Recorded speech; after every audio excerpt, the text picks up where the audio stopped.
या पावसाळ्याच्या मस्त थंडगार वातावरणामध्ये गरमागरम वाफाळत्या चहाबरोबर खायला, मुलांना मधल्या वेळेत खायला द्यायला काहीतरी खुसखुशीत मस्त पौष्टिक बनवायचं असेल तसं नक्की करून ठेवा. 5-6 दिवस अगदी छान राहतात.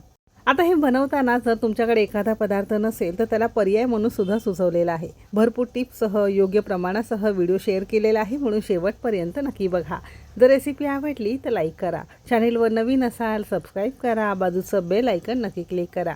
पावसाळ्यामध्ये सुद्धा आपण जगभरात सगळीकडे मसाले कुरिअर करतो. ज्यांना ऑर्डर करायचे असेल तर नंबर तुम्हाला इथे दिसत असेल. फक्त हाय मेसेज केला की मसाल्यांची लिस्ट आणि फोटो बघायला मिळेल. सध्या मसाल्यांची फ्री ऑफरसुद्धा सुरू आहे, तर नक्की ऑर्डर करा. चला तर मग सुरुवात करूया.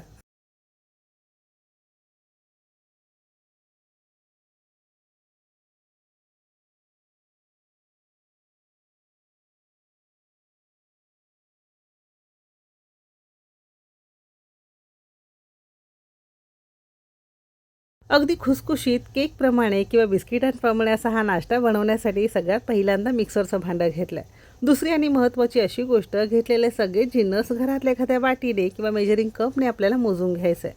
जिन्नस मोजून घेतल्यामुळे पदार्थ चुकण्याची शक्यता कमी असते. आता सगळ्यात पहिल्यांदा घरातल्या या भाजीच्या वाटीने आपण इथे 1 वाटी आणि वजनी म्हणाल तर साधारणतः 200 ग्राम प्रमाणात रवा घेतलेला आहे. जाड बारीक घरामध्ये जो कोणता उपलब्ध असेल तो तुम्ही इथे वापरू शकता. हल्ली बाजारामध्ये नाचणी बाजरीचा सुद्धा रवा मिळतो, तर तो सुद्धा वापरू शकता. आता सेम वाटीने बरोबर 1 वाटी दाबून आपण इथे चपातीसाठी जे मल्टीग्रेन आटा असतं ना ते घेतलं आहे. तुम्ही अगदी गव्हाचं पीठसुद्धा वापरू शकता. सेम वाटीने अर्धी वाटी आणि साधारणतः एक 50 ग्राम प्रमाणात डाळीचं पीठ घेतलं आहे. मूग डाळीचं बेसन पीठ कोणतंही घेऊ शकता, जे चालत असेल ते. सेम कपने बरोबर अर्धा कप किंवा एक 100 ग्राम प्रमाणात साखर घेतली आहे. साखरेऐवजी तुम्ही गुळाची पावडरसुद्धा यामध्ये वापरू शकता. खडी साखर फोडूनसुद्धा तुम्ही यामध्ये वापरू शकता. जसं तुम्हाला आवडेल तसं आवडीप्रमाणे कमी अधिक करू शकता. अगदी पाव चमचा आपण यामध्ये साधं मीठ घेतलं आहे. कोणत्याही गुळाच्या पदार्थाला चिमूटभर मीठ घातलं की त्याची लज्जत आणखीन वाढते. आणि अगदी अर्धा चमचा आपण इथे बेकिंग पावडर घेतलेली आहे, जे आपण बिस्किट किंवा केक असेल, नानकटाई असेल, बेकरी प्रोडक्टमध्ये वापरतो. अगदी कोणत्याही कंपनीचं तुम्ही ते घेऊ शकता. नसेल तर साधी आपली बेकिंग सोडा असेल ना, तो सुद्धा तुम्ही थोडासा वापरू शकता. आणि मिक्सरला अशी छान गुळगुळीत आपण पावडर करून घेतली. अजिबात चाळून वगैरे घ्यायचं नाही, असंच आपल्याला यामध्ये वापरायचं आहे. असं तुमचं एक खुसखुशीत बिस्किट किंवा केक प्रेमिक्स तयार झालेलं आहे. एकदाच असं करून ठेवलं की थोडंसं दूध घालून याचे पॅनकेकसुद्धा तुम्ही करू शकता. मुलांसाठी कधीतरी थोडासा रवा यामध्ये वाढवून, थोडंसं बेकिंग पावडर घालून किंवा थोडंसं चॉकलेट वगैरे पावडर घालून, थोडंसं घट्ट दुधामध्ये पीठ भिजवून याचे तुम्ही आप्पेसुद्धा तयार करू शकता. म्हणजे असे वेगवेगळे नाश्त्याचे प्रकार मुलांनासुद्धा देऊ शकता. मुलांच्या छोट्याशा टिफिनसाठी, छोट्या मोठ्या भुकेसाठी, संध्याकाळी काहीतरी खायचं असेल तर असं नक्की करून देऊ शकता. आपण हे सगळं पीठ एका भांड्यामध्ये काढून घेतलं आहे. आता ज्या वाटीने बाकी सगळे जिन्नस मोजून घेतले, अगदी त्याच वाटीने 1 वाटी गरम करून कोमट केलेलं दूध घेतलं आहे. आता दूध थोडं तुम्हाला कमी अधिक लागू शकतं, म्हणून दूध घालताना थोडंच घालायचं आहे. कारण कसं असतं, प्रत्येकाच्या पिठाची, रव्याची क्वालिटी थोडी वेगवेगळी असू शकते. दूध घालत असाल तर अगदी थोडं घालायचं आहे. दुधाऐवजी साधं पाणी जरी वापरलं तरी सुद्धा चालू शकेल. आणि जसं आपण कणकेचा गोळा मळतो ना, अगदी तसाच गोळा आपल्याला हा मळून घ्यायचा आहे.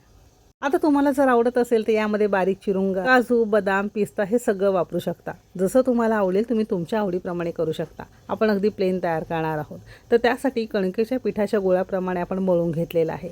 संपूर्ण मळून झाल्यावर या चमचाने बरोबर 2 चमचे आपण यामध्ये साजूक तूप घालणार आहोत. पण तूप घालताना सुरुवातीला 1 चमचा घातलेला आहे, थोडंसं मळून घेतलं आहे आणि पुन्हा 1 चमचा आपण नंतर वापरणार आहोत. तुपाऐवजी तुम्ही अगदी साधं एक 5-6 चमचे तेल जरी वापरलं ना तरीसुद्धा चालू शकेल. किंवा तुपाऐवजी, तेलाऐवजी तुम्ही बटरसुद्धा वापरू शकता. मध्ये घरामध्ये जे कोणते साहित्य उपलब्ध असेल त्या साहित्यात तयार करू शकता. वेगळं विकत वगैरे आणण्याची गरज लागत नाही. आणि थोडंसं आपण याला छान मळून घेतलं आहे. बघू शकता अशी छान याला जाळी सुटल्यासारखी दिसत असेल. आता याला ना खूप जास्त मळत वगैरे बसायचं नाही. हलकंसं गोळा करून घेतला. आता झाकण लावूनच साधारणतः एक 15-20 मिनिटासाठी ठेवून देणार आहोत. थोडंसं उबदार ठिकाणी ठेवलं तरीसुद्धा चालू शकेल. आता तुम्हाला जर आवडत असेल तर हे छान मळून घेतल्यावर चपटे बिस्किटांप्रमाणे करून चोको चिप्सवर थोडेसे ड्रायफ्रूट वगैरे लावून तुम्ही ओव्हनमध्ये बेकसुद्धा करून घेऊ शकता.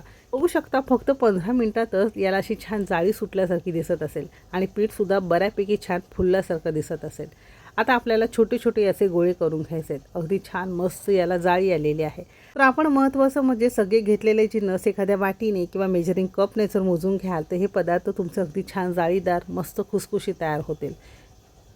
आणि अशी याला मस्त जाळीसुद्धा येतील. जितकी जाळी छान तितके पदार्थ तुमचे खुसखुशीत आणि छान व्हायला मदत होते. असं हे पीठ आपलं छान भिजून तयार झालेलं आहे. थोडंसं वर खाली मळून घेतल्यावर अगदी मोठ्या पेढ्याच्या आकाराप्रमाणे किंवा मध्यम आकाराचा बेसनाचा लाडू असतो ना, त्याप्रमाणे आपण हे गोळे करून घेतलेले आहेत. एक गोळा घेऊन हाताच्या मध्यभागी असा हा गोल गोल गोल गोल छान फिरवून घेतलेला आहे आणि अगदी हलक्या हाताने आपण याला असा चपटा करून घेणार आहोत. अगदी जाड ठेवायचं नाही, नाही तर आतून कच्चा राहण्याची शक्यता असते. असे गोळे आपण याचे सगळे करून घेणार आहोत.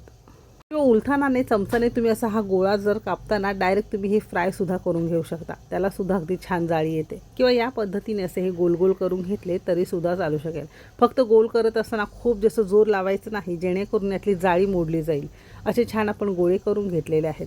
आता एका बाजूला एखाद्या कढईमध्ये तेल किंवा तूप आपण गरम करून घेणार आहोत. जसं तुम्हाला आवडेल तुम्ही तुमच्या आवडीप्रमाणे. आणि तेल गरम करत असताना अगदी कडकडीत नको तर अगदी नॉर्मल हलकंसं आपण साठ्याची करंजी कशी करतो त्यासाठी तेल गरम अगदी तसं गरम करून घ्यायचं आहे. आता सुरुवातीच्या घाण्यामध्ये 5-6 आपण घालणार आहोत. खूप जास्त सुरुवातीच्या घाण्यामध्ये घालायचे नाही आणि अगदी मध्यम आचेवर याला असं निगुतीने एक 5-6 मिनटं तरी आपण छान करून घेणार आहोत.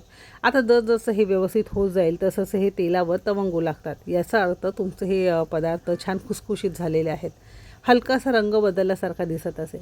आता याची बाजू उलटून घेणार आहोत आणि दुसऱ्या बाजूने सुद्धा मध्यम आचेवर एक 5-6 मिनटं म्हणजे साधारणतः 10-12 मिनटं आपण मध्यम आचेवर हे चांगलं भाजून घेणार आहोत, जेणेकरून आतपर्यंत चांगले हे शिजले जातील. आता याला तुम्ही बघू शकता वरच्या बाजूला असे मस्त खुसखुशीत क्रॅक झाल्यासारखे दिसत असेल. याचा अर्थ तुमचे हे पदार्थ अगदी छान खुसखुशीत झालेले आहे. आतपर्यंत मस्त शिजलेले सुद्धा आहे.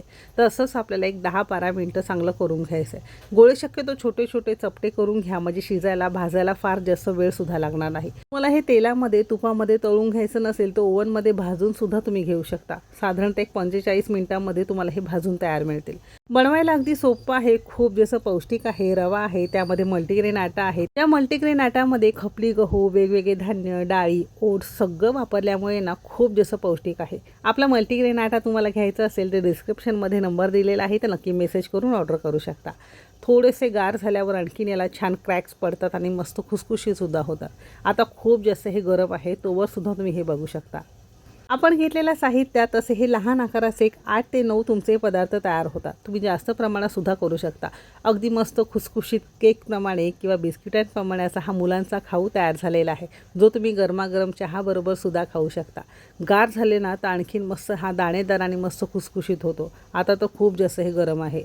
रेसिपी आवडली असेल तर लाईक करा, चॅनलवर नवीन असाल सबस्क्राईब करा. आपल्या रेसिपीज तुम्ही कोणत्या शहरातून बघताय ते सुद्धा नक्की कळवा. इथपर्यंत रेसिपी बघितल्याबद्दल सगळ्यांचे मनापासून आभार. चला तर मग भेटू एक मस्त आणि जबरदस्त रेसिपीसोबत. तोपर्यंत मस्त खा आणि स्वस्त रहा.